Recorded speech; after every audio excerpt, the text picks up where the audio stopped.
Okay, here I'm going to use some known information about the enthalpy of formations of things in this chemical reaction to predict what the delta H will be, and then to predict how much temperature change we would actually get on the surroundings in a reaction of propane burning an oxygen. So our reaction here is going to have propane, C3H8, being burned in oxygen, and it says it's complete combustion to form CO2 and H2O. So we got to balance these two guys. So C3, so there's 8 hydrogens, so we need 4 waters. And now I have 6 plus 4, 10 oxygens, and so I need 5 on the O2. So I'm going to burn 1 propane. I'm going to make 3 CO2s and 4 H2Os. So my delta H for this reaction is going to be the delta H of the products minus the delta H of the reactants.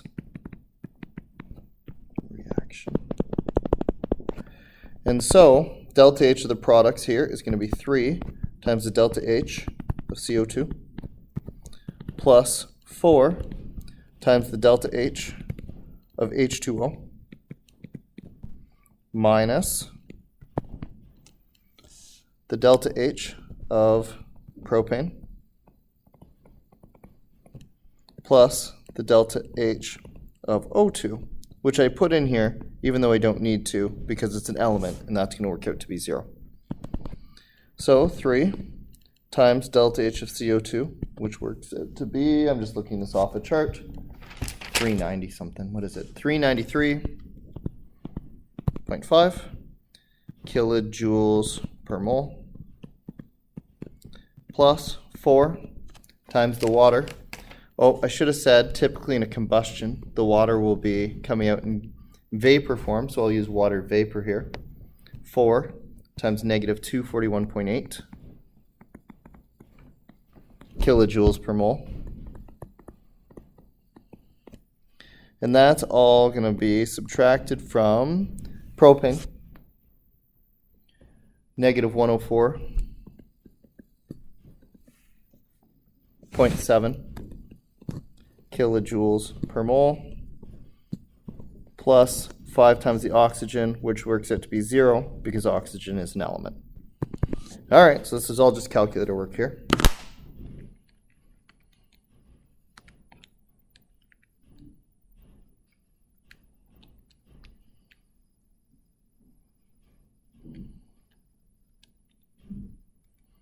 And I get negative 2,043.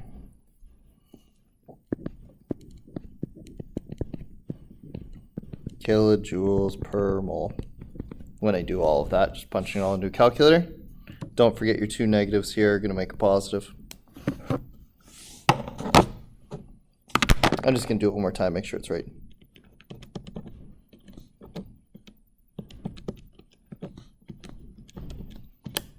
Yep, that's good. Okay. So now I can say that my energy total for this reaction is going to be the moles times the amount of energy per mole, or the enthalpy.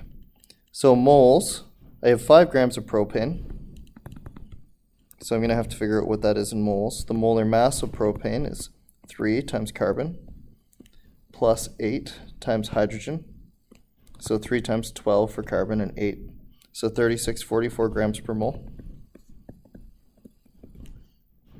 So my moles are equal to my mass divided by my molar mass, which would be 5 divided by 44 grams per mole. And I get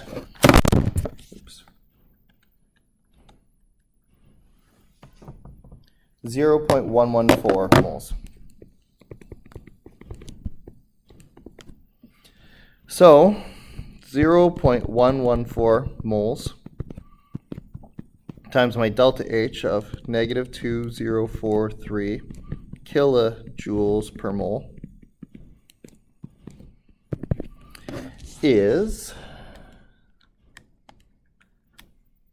232 kilojoules.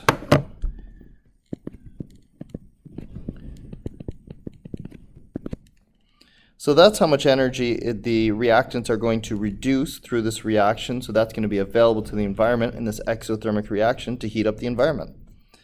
The environment, Q, then, if we assume this is a closed system, whatever energy is lost by the reactants is gained by the environment, so it's going to be equal to negative E, which means it's going to be equal to 232 kilojoules. Now I'm going to change the units here because typically, well, at least with my specific heat capacity, it's written in joules, so I want to make sure that my units agree. Q equals mc delta T. So 232,000 joules.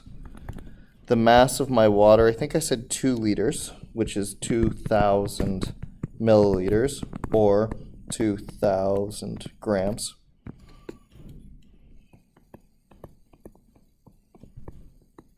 Specific heat capacity of 4.18 joules per gram degree C, and delta T. I might have made this delta T too big. Burned too much propane. Oh well. 2,000 times 4.18 is 8,360 joules per degree C, delta T.